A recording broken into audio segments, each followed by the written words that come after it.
Okay so शुरू करते हैं। जैसे कि मैं हर वीडियो में बनाती हूँ तो अपनी स्ट्रैटेजी अपनी वही सेम रहेगी that you have to do pre वाला, then you have to do the themes, then you have to do the current affairs and then in the last answer writing. And जो करा है उसी को बहुत बार रिवाइज करना है, कितनी बार कि वो अपने दिमाग में छप जाए एंड दैट इज़ इट। और फोमो में नहीं रहना है कि क्या रह गया और क्या रह गया, इस तरीके से। And be consistent, B focus. Now the theme is attorney general of India. इस पर भी 2 बार क्वेश्चन आ रखा है, मतलब अपने आप में इंपॉर्टेंट थीम है।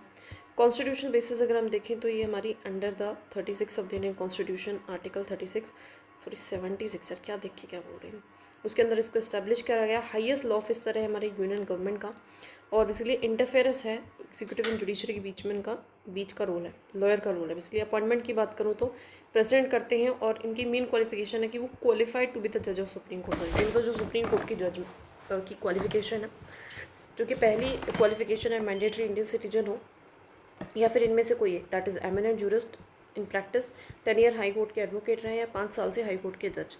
नॉट टेन्योर एंड रिवोल की बात करें तो कोई भी फिक्स नहीं करा हमारे कॉन्स्टिट्यूशन ने। ये होल्ड करते हैं office during the pleasure of the president, जब तक प्रेसिडेंट चाहे तब तक उनको रख सकते हैं। इन प्रैक्टिस गवर्नमेंट हम कह सकते हैं। कैन बी रिमूव और रिजाइन एनी टाइम, इनको रिमूव भी किया जा सकता है, कभी भी रिमूव भी हो सकते हैं। विथ चीफ लीगल एडवाइज़र कैसे हैं, जब ये लीगल एडवाइजेस देते हैं हमारे गवर्नमेंट को, मिनिस्ट्रीज़ को, स्टैट्यूटरी बॉडीज़ को, जब भी उनको रेफर किया जाता है। एंड ये एडवाइस करते हैं president and council of ministers को, स्पेशली जो कॉम्प्लेक्स कॉन्स्टिट्यूशन मैटर्स होते हैं।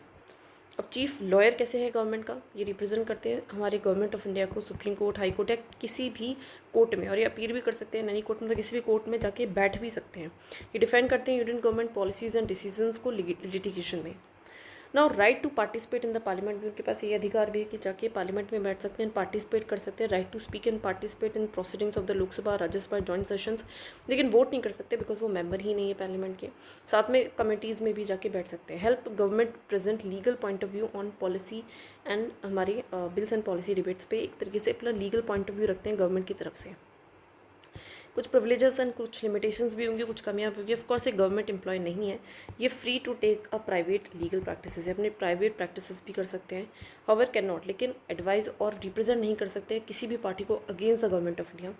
Defend accused in criminal cases without permission, साथ में किसी भी क्रिमिनल केसेस में किसी पर्सन को डिफेंड नहीं कर सकते हैं जब तक गवर्नमेंट ऑफ इंडिया का जो है परमिशन ले ले। कोई एग्जीक्यूटिव अथॉरिटी इनके पास नहीं होती है, प्योरली एडवाइजरी एंड रिप्रेजेंटेशनल इनका रोल है। रिप्रेजेंट करते हैं गवर्नमेंट को, एडवाइज करते हैं, दैट इज़ इट। क्या चैलेंजेस हैं इनके ऑफिस में, conflict of interest due to private practice. बहुत बार प्राइवेट प्रैक्टिस में एंड गवर्नमेंट के इंटरेस्ट में कॉन्फ्लिक्ट ऑफ इंटरेस्ट होता रहता है। कोई फिक्स टेन्योर नहीं है जो कि इनकी इंडिपेंडेंस को बरकरार नहीं रख पाता है। Perceived as more loyal to government than to the constitution, बोला जाता है कि गवर्नमेंट के ज़्यादा लॉयल है रदर देन कॉन्स्टिट्यूशन, जो गवर्नमेंट चाहती है उसको ज़्यादा फेवर करते हैं। Increasing politicisation of legal advice, वहीं पे जो है एक तरीके से लीगल एडवाइस को क्या किया गया है, पॉलिटिसाइजेशन होता है इनका, तो ये इसके मेन चैलेंजेस हैं। नाउ रिफॉर्म की अगर हम बात करें तो इनको एक फिक्स टेन्योर दे दो सो दैट एक गवर्नमेंट से इंडिपेंडेंट होकर काम कर सकें, ज़्यादा कॉन्स्टिट्यूशन को तवज्जो दें। Restrict private practice fully to avoid conflict, private practice को रिस्ट्रिक्ट कर सकते हैं जिससे कि कोई कॉन्फ्लिक्ट ऑफ इंटरेस्ट ना हो। इनके अपॉइंटमेंट को इंश्योर करो कि ट्रांसपेरेंट कंसल्टेशन के थ्रू हो। And strengthen office as constitutional guardian of legality not government mouthpiece, तो गवर्नमेंट के बोलने का तरीका ना बना के इसके ऑफिस को हमें थोड़ा सा कॉन्स्टिट्यूशन गार्जियन ऑफ लीगलिटी बनाना चाहिए कि कॉन्स्टिट्यूशन को लीगल तरीके से गाइड करने में हेल्प कराएं, ना कि सिर्फ गवर्नमेंट का पॉइंट ऑफ व्यू रखें। अगली थीम है हमारी national commission for backward classes, ये भी अपने आप में इंपॉर्टेंट थीम है। बैकग्राउंड की बात करो तो जो इशू है आइडेंटिफाई करने का एंड प्रोटेक्ट करना सोशली इकोनॉमिकली बैकवर्ड क्लासेस को has been central to India social justice policy. मतलब कौन हमारा जो है सोशली एंड इकोनॉमिकली बैकवर्ड है उसको आइडेंटिफाई करना है, देन उसको प्रोटेक्ट करना, ये हमारी जिम्मेदारी है हमारे इंडिया की सोशल जस्टिस पॉलिसी के का सेंटर है ना। अर्लियर जो बैकवर्ड क्लासेज है, backward classes issues were handled by backward classes commission था एक, ठीक है, मंडल कमीशन भी हम जिसको कहते हैं, तो वो पार्टिकुलर कमीशन था, that was a non constitutional body, तो वो हैंडल करता था। To institutionalise backward class welfare the NCBC act 1993 created as a statutory body, उसके बाद इसको एक स्टैट्यूटरी बॉडी बना दिया जाता है NCBC को, हमारे एक एक्ट को पास करने के बाद। देन उसका ट्रांसफॉर्मेशन होता है कि हमारे कॉन्स्टिट्यूशनल बॉडी में, फिर 102 हम कॉन्स्टिट्यूशनल अमेंडमेंट एक्ट लाते हैं जिसके तहत इसको कॉन्स्टिट्यूशनल स्टेटस दे दिया जाता है। आर्टिकल 33B इंसर्ट होता है इसके तहत।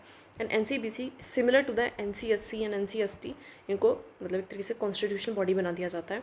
NCBC के पास अब ग्रेटर इंडिपेंडेंस है, अथॉरिटी एंड अकाउंटेबिलिटी है। क्यों है, बिकॉज पहले वो क्या थी, एक नॉर्मल कोई कमीशन था जो कि ना स्टैट्यूटरी था ना ही वो मतलब क्या था, एक्स्ट्रा कॉन्स्टिट्यूशनल वी कैन से। उसके बाद एक स्टैट्यूटरी बॉडी बनता है, देन उसके बाद फाइनली वो कॉन्स्टिट्यूशन बॉडी बन जाता है। अब कॉन्स्टिट्यूशन बॉडी बनेगा तो एक तो उसकी इंडिपेंडेंस ज़्यादा रहेगी, उसको लोग सीरियस लेंगे, अथॉरिटी रहेगी, अकाउंटेबिलिटी भी होंगे। कंपोजिशन सेम है हमारा, एक चेयरमैन, एक वाइस चेयरमैन, हमारे 3 अदर मेंबर जिनकी अपॉइंटमेंट प्रेसिडेंट करता है। मेन पावर्स एंड फंक्शंस भी exactly same and the NCBC है एंड एनसीएससी है एंड एनसीएसटी है, जो कि हम पढ़ के आए हैं। इन्वेस्टिगेट एंड मॉनिटर करता है, इन्वेस्टिगेट कर सकता है कोई भी मैटर है, सोशल सेफगार्ड, एजुकेशनल सेफगार्ड है, इकोनॉमिक सेफगार्ड से रिगार्डिंग। साथ में मॉनिटर भी करता है इम्प्लीमेंटेशन ऑफ वेलफेयर प्रोग्राम, कि हमने आप वेलफेयर प्रोग्राम लिया है, स्कीम्स लिया है, तो उसके तहत उसका इम्प्लीमेंटेशन कैसा हो रहा है, तो उसको भी मॉनिटर करता है। एडवाइजरी रोल एडवाइस करता है सेंट्रल एंड स्टेट गवर्नमेंट को on inclusion and exclusion of communities in OBC list, कि ओबीसी कैटेगरी में कौन आएगा और कौन नहीं आएगा, उसके रिगार्डिंग एडवाइस करता है। Measures to improve welfare of backward classes, साथ में ये भी बताता है, सजेस्ट करता है कि क्या मेजर्स और लेने चाहिए सो दैट जो है और ज़्यादा जो वेलफेयर है वो हो अच्छे से हमारी बैकवर्ड क्लासेस का। कंप्लीट रिजर्सल, आप रिसीव भी कर सकते हो, इंक्वायर भी कर सकते हो। जो कंप्लेंट्स हैं रिगार्डिंग डिनाइल ऑफ राइट्स और बेनिफिट्स में, can receive and enquire into complaints regarding denial of rights और बेनिफिट्स। रिपोर्टिंग टू प्रेसिडेंट, ये रिपोर्ट करता है प्रेसिडेंट को, मतलब हर साल एनुअल एक रिपोर्ट देनी होती है, special report, annual report president को, एंड दीज आर टेबल्ड इन, उसके बाद वो पार्लियामेंट में टेबल्ड होती हैं फॉर डिस्कशन, जिससे कि और ज़्यादा ओवरसाइट है वो बढ़ता है। नाउ क्या चेंजेस हैं in power after the constitutional status? देखिए अर्लियर सिर्फ एक एडवाइजरी रोल था, अब जो है रिकमेंडेशन को जब क्या किया जाता था काफ़ी इग्नोर किया जाता था, लेकिन अब इन्वेस्टिगेटिव पावर भी है, जिससे कहीं ना कहीं मजबूती है, सिविल कोर्ट की पावर इनको मिली है। रिपोर्ट्स को भी प्लेस करना पड़ता है बिफोर पार्लियामेंट, तो पार्लियामेंट मतलब जो एक गवर्नमेंट है उनको भी आंसरेबल बनाया जाता है कि आपने एक्शन लिया तो क्यों नहीं लिया। Functions are constitutionally guaranteed, functions को कॉन्स्टिट्यूशनली गारंट किया जाता है, मोर अथॉरिटी एंड स्टेबिलिटी दी जाती है अब इनके पास। सोशल जस्टिस पे क्या इम्पैक्ट हुआ है, ज़्यादा अफर्मेटिव एक्शन हुए हैं हमारे welfare of the socially education backward classes के लिए। ट्रांसपेरेंसी आई ओबीसी लिस्ट में, एंड एक जो पॉलिटिकल मिसयूज़ होता था ओबीसी कैटेगराइजेशन का वोट बैंक के लिए, तो उस चीज़ का हम उसको प्रिवेंट कर पाएँ। एंड एक यूनिफॉर्मिटी आई है among the state and centre on backward class की पॉलिसी के लिए। ठीक है, तो ये सारी इम्पैक्ट है, इनको 2 बार पढ़ लेना है कि जो अफर्मेटिव एक्शन जो लेना है वो ज़्यादा स्ट्रेंथन हुआ है। ट्रांसपेरेंसी आई है ओबीसी लिस्ट के इंक्लूजन एक्सक्लूजन में, पॉलिटिकल मिसयूज़ अब नहीं होगा, एंड एक यूनिफॉर्मिटी आएगी हमारी बैकवर्ड क्लास की पॉलिसी के लिए। अब इश्यूज एंड चैलेंजेस अभी भी कुछ है, बिल्कुल है। State lost exclusive power to identify OBC led to centre states tensions. अब स्टेट के पास बेसिकली बिकॉज ये नेशनल लेवल की बॉडी है, तो स्टेट के पास पावर नहीं रहा एक्सक्लूसिवली कि वो ओबीसीज को आइडेंटिफाई कर सकते हैं, जिसकी वजह से एक फेडरल जो है सेंटर स्टेट के टेंशंस बढ़े। Resolve partially by 105th constitutional amendment act, जहाँ पे स्टेट की पावर को रिस्टोर किया गया है। वेल, इसको रिजॉल्व करने की कोशिश की गई। स्टिल डिपेंड करता है गवर्नमेंट पे, इम्प्लीमेंटेशन पे, क्योंकि इम्प्लीमेंटेशन कौन देख रहा है हमारा, एनसीबीसी जो कि अपने आप में सेंटर की बॉडी है, right. Lacks enforcement power, need better data for identifying backward classes, ज़्यादा ज़रूरत डेटा की हमें ज़रूरत है, एक्यूरेट नहीं है, जो कि अपने आप में कास्ट सेंसस पे भी डिबेट चलती रहती है। ये सब कुछ इश्यूज़ हैं। तो स्टेट ने क्या हुई, exclusive power to identify OBCs, although उसको रिस्टोर करने की कोशिश की गई, लेकिन अभी भी डिपेंड करता है सेंटर पे इम्प्लीमेंटेशन से रिगार्डिंग, एंड डेटा हमारे पास नहीं है जिसके लिए ज़रूरत है। और वे फॉरवर्ड ये है कि आप ट्रांसपेरेंसी को और ज़्यादा इंप्रूव करो, इनके कोऑर्डिनेशन को बिठाओ, सेंटर स्टेट पे थोड़ा लड़ाई ना हो। नेशन वाइड आप सोशियो इकोनॉमिक कास्ट सेंसस हम करा सकते हैं एविडेंस बेस्ड पॉलिसी के लिए, कि किसको ओबीसी में लेना है और किसको नहीं लेना है। इसकी वजह से दंगे फसाद भी हो जाते हैं, बहुत बार देखा होगा। एंड जैसे कि जाट आंदोलन हुआ था, जाट आंदोलन इन 2015-16 में almost. Enhance NCBCs enforcement and compliance monitoring mechanism को और ज़्यादा बेटर करो, इनकी इन्फोर्समेंट को। Now the next thing is the election commission of India and model code of conduct. काफ़ी चांसेस है 2016 में इस पर क्वेश्चन आए, क्यों आए, क्योंकि बहुत बार अब ये जो इलेक्शन कमीशन है काफ़ी न्यूज़ में रहता है। चलिए इलेक्शन कमीशन के बारे में आपको पता है, constitutional body under the article 324 conduct कराता है इलेक्शन किस किस के, पार्लियामेंट की, स्टेट लेजिस्लेचर्स की, office of the president and vice president की, और इंश्योर करता है कि free fair and impartial elections हो। फंक्शंस करता है इंडिपेंडेंटली, कोई इंटरफेरेंस यहाँ पे गवर्नमेंट नहीं कर सकता है, कर सकती है अपनी तरफ से, दैट इज़ इलेक्शंस को कंडक्ट कराने में। अब मीनिंग क्या है इस मॉडल कोड ऑफ कंडक्ट का? देखिए एक मॉडल कोड ऑफ कंडक्ट होता है, तो ये क्या होता है, गाइडलाइंस होती हैं जो कि हमारा इलेक्शन कमीशन ऑफ इंडिया निकालता है पॉलिटिकल पार्टीज़ एंड कैंडिडेट्स के लिए, जो भी हमारे इलेक्शंस में खड़े होते हैं। एक तरीके का लॉ नहीं है, बट एक मॉरल एंड वॉलंटरी कोड है, मतलब अपनी इच्छा से उसको फॉलो करो, लेकिन मॉरल है, मॉरली वो चीज़ें ठीक है। ये अप्लाई करता है from announcement of election schedule till results, मतलब जब से हमारा इलेक्शन की डेट आ जाती है और तब से लेके रिजल्ट तक ये MCC फॉलो करना पड़ता है, पॉलिटिकल पार्टीज़ एंड हमारी जो भी कैंडिडेट्स हैं। इसका मेन एम यही है कि लेवल प्लेइंग फील्ड हो, मिसयूज़ ऑफ गवर्नमेंट मशीनरी ना हो पाए एंड हिटफुल एंड डिविसिव कैंपेनिंग ना हो। तो इसके लिए जनरली होता है कि चीज़ें फेयर तरीके से हों। अब एवोल्यूशन कैसे हुआ है, देखिए फर्स्ट यूज़ हुआ था during the Kerala assembly elections में, उसके बाद ही हमारे सारे जनरल इलेक्शंस पे अप्लाई होने लगा। उसके बाद इसको रिवाइज भी किया गया सो दैट पार्टी स्पीचेस के रिगार्डिंग एंड इलेक्शन मीटिंग्स के रिगार्डिंग, कि उनको भी रेगुलेट करता है कि पार्टी में क्या बोला जा रहा है, किस तरीके से इलेक्शंस हो रहे हैं, मीटिंग्स हो रही हैं। उसके बाद इसको और ज़्यादा स्ट्रेंथन किया गया क्योंकि increasing misuse of state resources हो क्या रहा था कि बिफोर इलेक्शंस अनाउंसमेंट हो जाती थी पॉलिसीज़ की, तो जो स्टेट के रिसोर्सेज है उसको मिसयूज़ होने से बचाने के लिए अब 2014 के बाद और एक्सपेंड हो गया है, जो कि कवर करता है सोशल मीडिया कैंपेन को भी आज के टाइम पे, पेड न्यूज़ को भी, पॉलिटिकल एडवर्टाइजिंग और डिजिटल प्लेटफॉर्म, इन सबको भी क्या करता है ये हमारा कवर करता है। नाउ की प्रोविजंस क्या है हमारी MCC की, general conduct, no hate speech. तो जनरली क्या होना चाहिए, कोई हेट स्पीच ना दे, कोई कम्युनल अपील्स ना लगाए, है ना, कोई कास्ट के बेसिस पे वोट ना माने। Campaigning norms, no inflammatory slogans, कोई इन्फ्लेमेटरी स्लोगन्स ना हो, कोई पर्सनल अटैक ना करे किसी के ऊपर। Use of government machinery, ministers can not announce the schemes, ले फाउंडेशन स्टोन्स या फिर ऑफिशियल व्हीकल्स का यूज़ ना करें just before the elections. Processes and pool booth की मेंटेन पब्लिक ऑर्डर को मेंटेन करना, कोई ब्राइब या थ्रेट ना देना वोटर को, ऐसा नहीं कि आप लालच दे रहे हो, लालच से वोट करा रहे हो या फिर उनको धमका के वोट करा रहे हो, तो इस चीज़ को अवॉइड कराना। सोशल मीडिया पे parties must disclose official accounts and spending, साथ में ये भी बोला जाता है कि आप जो भी अपने ऑफिशियल अकाउंट्स उनको बता दो, जो भी आपका खर्चा उसको भी बता दो। तो कुछ कोई प्रोविजंस है कुछ मोटे मोटे कि हेट स्पीच ना हो, कोई गलत किसी से ना बोले, मिनिस्टर्स अपना जस्ट बिफोर उसके स्कीम्स वगैरह लॉन्च ना करें, है ना, फेयर तरीके से काम हो, किसी को डरा के या धमका के या ब्राइब लालच दे के वोट ना मांगा जाए, ठीक है। अब रोल क्या है ECI का इम्प्लीमेंट कराने में MCC को, ये बेसिकली नोटिस इशू करता है वॉयलेटर्स को, अगर कोई वॉयलेट करता है इसको तो ECI अपनी तरफ से क्या करता है, नोटिस इशू करता है, वॉर्न कर सकता है, रिपरमेंट, सेंसर कैंडिडेट, इवन हटा भी सकता है कैंडिडेट को इलेक्शन लड़ने से, सस्पेंड या ट्रांसफ़र कर सकता है इवन गवर्नमेंट ऑफिशियल्स को भी जो कि वर्क कर रहा है उस पर्टिकुलर इलेक्शन ड्यूटी में जो ऑफिशियल्स काम करते हैं, with hold recognition of political parties और कैंसिल कैंपेन इवेंट्स, जो कैंपेन होते हैं अगर पता चलता है कुछ गलत हो रहा है तो उसको भी कैंसिल करा सकता है। साथ में मना भी कर सकता है किसी भी पॉलिटिकल पार्टीज़ को रिकॉग्नाइज कराने से, फ्लाइंग स्क्वाड्स का यूज़ कर सकता है, वीडियो सर्विलेंस का, एक्सपेंडिचर मॉनिटरिंग टीम्स का भी, सो दैट चीज़ें बैलेंस हो। तो मतलब ये जनरली रोल है ना। इंपॉर्टेंट सुप्रीम कोर्ट जजमेंट्स इससे रिगार्डिंग क्या है, तो अभी लेटेस्ट देख लेते हैं कुछ। अभिराम सिंह केस हुआ है, यहाँ पे रिलीजन, लैंग्वेज, कास्ट और कम्युनिटी का यूज़ किया गया था वोट्स के लिए, तो उसको प्रोहिबिट किया गया इस जजमेंट के थ्रू। एंड बस ये सब कुछ। एंड बाकी election commission of India versus union of India में कोर्ट ने यही बोला है कि ECI की ऑटोनॉमी है एंड वाइड पावर्स है कि इलेक्शन से रिगार्डिंग, तो वो ना ही मतलब उनको छेड़छाड़ नहीं होनी चाहिए उनके साथ। तो अभिराम सिंह केस में क्या बोला कि रिलीजन, लैंग्वेज, कास्ट और कम्युनिटी के बेसिस पे वोट्स को प्रोहिबिट किया गया। एंड जो भी हमारा डिस्प्यूट रहता है इलेक्शन कमीशन ऑफ इंडिया और गवर्नमेंट के बीच में, तो कोर्ट ने क्या बोला कि ECI की ऑटोनॉमी अपनी इच्छा है, उसके पास पावर है इलेक्शन से रिगार्डिंग, तो हम कुछ भी नहीं बोल सकते। अब क्या चैलेंजेस हैं इन्फोर्समेंट में, आपको पता है जो MCC वो लीगली इन्फोर्सेबल नहीं है, इसका मतलब वो लॉ नहीं है, तो दैट इज़ वाई कहीं ना कहीं वो उसका इम्प्लीमेंटेशन इतना अच्छा नहीं हो पाता, उसको कोई सीरियस नहीं लेता है, पनिशमेंट भी उसके अंदर लिमिटेड है। Hate speech spread quickly on social media का गलत इस्तेमाल करते हैं। पॉलिटिकल पार्टी एक्यूज़ करता है ECI को ऑफ बियास कि वो बाइस्ड है।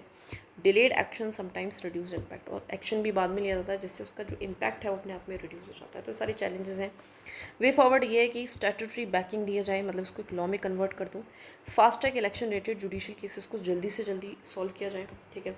EI बेस्ड मॉनिटरिंग किया जाए social media and paid news के लिए, एंड पब्लिक ट्रांसपेरेंसी को और ज़्यादा बढ़ाया जाए इलेक्शन कमीशन के डिसीजंस में, एंड लोगों को भी थोड़ा अवेयर किया जाए, तभी जो है मोरल कोड ऑफ कंडक्ट अपने आप में एक सक्सेसफुल हो पाएगा, right. Another theme is attorney general of India, अभी पढ़ के आए हैं, सेम वही चीज़ है। कॉन्स्टिट्यूशन बेसिस एक हाईएस्ट लीगल ऑफिसर है हमारा ये इंडिया का, और under article 76 of the constitution establish है। अपॉइंटमेंट कौन करता है, president on the advice of the government, और एक तरीके से इसकी qualification is to be qualified to be a supreme court का जज होनी चाहिए। और मेन इसके फंक्शंस क्या है, एक लीगल एडवाइजर है, गवर्नमेंट को लीगल एडवाइस देता है कॉन्स्टिट्यूशनल लीगल मैटर्स पे। ये रिप्रेजेंट करता है यूनियन गवर्नमेंट को supreme court, high court, tribunals, commissions में, अपीयर करता है on the behalf of the government in important constitution जो केसेस होते हैं उनमें जाके बैठ भी सकता है। ये एडवाइस करता है गवर्नमेंट मिनिस्टर्स, डिपार्टमेंट, स्टेटरी बॉडीज़ को। ये पार्टिसिपेट करता है लीगल डिस्कशंस जो भी पॉलिसी ड्राफ्टिंग में होते हैं पार्लियामेंट में बैठ के, है ना, और इंश्योर करता है जो गवर्नमेंट के एक्शन है वो फॉलो करे कॉन्स्टिट्यूशनल फ्रेमवर्क को। तो ये भी इंश्योर कराता है कि वो कॉन्स्टिट्यूशन के भीतर रह के, है ना, उसी के अंदर काम हो।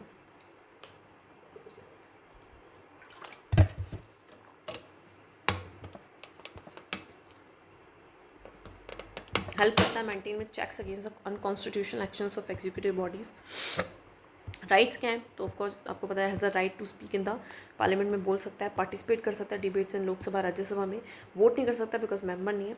बाकी एक्सेस कर सकता है जो गवर्नमेंट के रिकॉर्ड्स हैं, रिपोर्ट्स हैं, केस रिकॉर्ड्स हैं, उन सबको भी देख सकता है, और प्राइवेट प्रैक्टिस भी कर सकता है बट कंडीशंस के साथ। बाकी इसकी सैलरी अलाउंसेस जो है वो हमारी गवर्नमेंट ही डिटरमाइन करती है। ध्यान रखना पार्लियामेंट नहीं गवर्नमेंट, क्योंकि गवर्नमेंट का एजेंट है, पार्लियामेंट का नहीं है।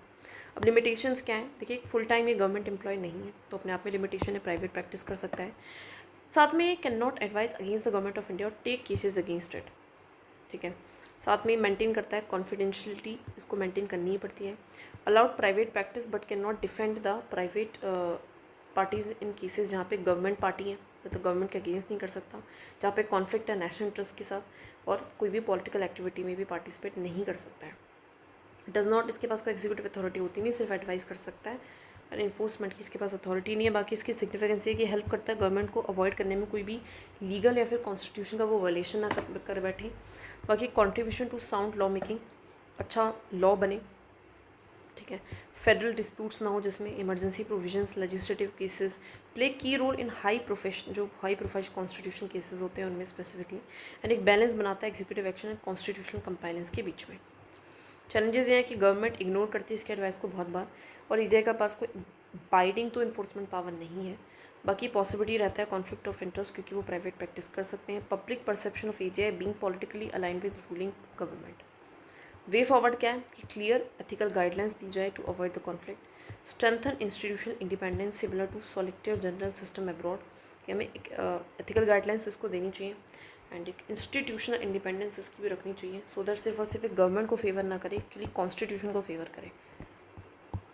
Increase transparency in government acceptance और रिजेक्शन ऑफ ईजी एडवाइस, साथ में एक रिपोर्ट वगैरह भी हम कर सकते हैं कि क्यों एक्सेप्ट की गई है, क्यों रिजेक्ट करी गई, सो दैट इसके मतलब इसकी तरीके से उसको सीरियस लेना शुरू किया। अगला हमारा कैग से रिगार्डिंग है अगेन जो थीम है कॉन्स्टिट्यूशनल बेसिस, आपको पता है अंडर आर्टिकल 148 से 151। आर्टिकल 149 आपको पता है duties in the powers of CAG की बात करता है, जिसको डिटरमाइन पार्लियामेंट बाय लॉ करता है। कैग अपने आप में एक इंडिपेंडेंट कॉन्स्टिट्यूशनल अथॉरिटी है, ये हमारी financial accountability of union and state government को इंश्योर कराता है। अपॉइंटमेंट के बाद अगर हम बात करें तो अपॉइंटेड बाय प्रेसिडेंट, टेन्योर 6 साल या फिर 65 साल जो भी अर्लियर होता है। Service conditions and salaries can not be varied to disadvantage after appointment, मतलब कम नहीं की जा सकती है, गलत नहीं की जा सकती है। रिमूवमेंट इसकी अगर इसको रिमूव करना हो तो सिर्फ और सिर्फ सुप्रीम कोर्ट की जज की तरह होता है, जो कि अपने आप में काफ़ी हाई प्रोसीजरल सेफगार्ड है। मेन फंक्शन ये ऑडिट करता है रिसिप्ट एंड एक्सपेंडिचर, मतलब जो भी अकाउंट्स है union government, state government, PSUs के, एंड ऑटोनॉमस बॉडी जो कि जिनको भी गवर्नमेंट की तरफ से पैसा मिल रहा है। बाकी एक कंपाइलेंस ऑडिट करता है, मतलब लीगल है, फाइनेंशियल करेक्टनेस चेक करता है, परफॉर्मेंस ऑडिट भी करता है कि आउटकम क्या रहा, इफेक्टिवनेस एंड एफिशिएंसी क्या रही, जो भी फंड आपने उस पर्टिकुलर स्कीम के लिए यूज़ किया था। और रिपोर्ट सबमिट करता है प्रेसिडेंट एंड गवर्नर को, प्रेसिडेंट पार्लियामेंट में एंड गवर्नर अपने स्टेट लेजिस्लेचर में इस रिपोर्ट को रखते हैं। देन टेबल्ड इन पार्लियामेंट और स्टेट लेजिस्लेचर, और ये एग्जामाइन, इसकी रिपोर्ट को पब्लिक अकाउंट कमेटी भी एग्जामाइन करती है, ऑलरेडी हमें चीज़ें पता है। अगर मैं बात करूँ स्कोप ऑफ ऑडिट क्या है, पॉलिसी वर्सेज इम्प्लीमेंटेशन, देखिए कैग गवर्नमेंट की पॉलिसी के गोल्स को क्वेश्चन नहीं कर सकता है।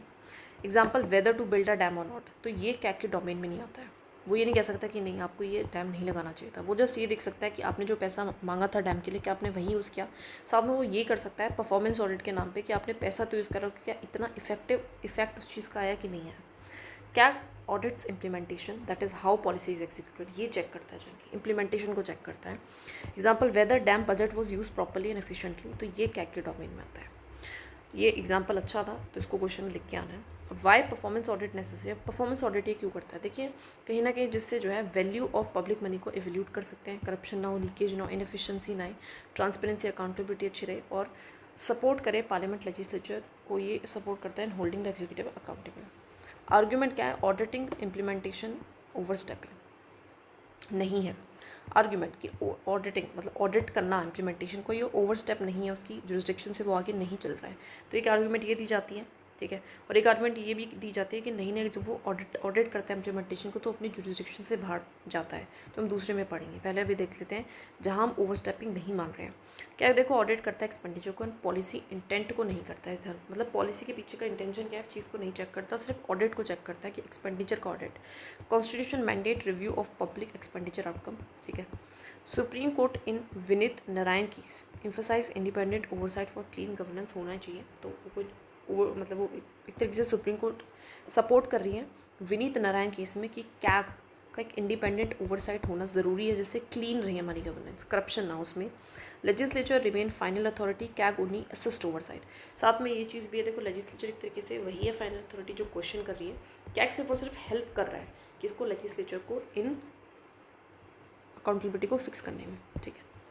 अब एक आर्ग्यूमेंट दी जाती है कि नहीं ये ओवर रीच कर रहा है। Excessive commentary on policy choices में अपीयर पॉलिटिकल, हो सकता है कि जो बहुत ज़्यादा अगर वो पॉलिसी चॉइसेस के ऊपर क्वेश्चन करे तो एक तरीके से पॉलिटिकल हो जाएगा। परफॉर्मेंस ऑडिट की जो फाइंडिंग्स है वो समटाइम्स इंटरप्रेट की जाती है एज अ पॉलिसी क्रिटिसिज्म, उनको पॉलिसी का क्रिटिसिज्म समझ के माना जाता है। मे स्ट्रेन एग्जीक्यूटिव कैग रिलेशंस में भी प्रॉब्लम हो सकती है। बैलेंस अगर हम करें तो कैग को must avoid questioning policy wisdom, policy को क्वेश्चन नहीं करना चाहिए। Focuses on process integrity, efficiency and legal companions, उसको ये देखना चाहिए कि लॉ कितना फुलफिल हुआ है, कितना जो बोला था क्या वो फुलफिल हुआ है, इस चीज़ को चेक करने पे ज़्यादा ध्यान देना चाहिए। Government must treat CAG reports are corrective not adversarial, मतलब गवर्नमेंट भी कैग की रिपोर्ट को एक करेक्टिव मेजर देखे, ना कि अपने ऊपर एक अटैक।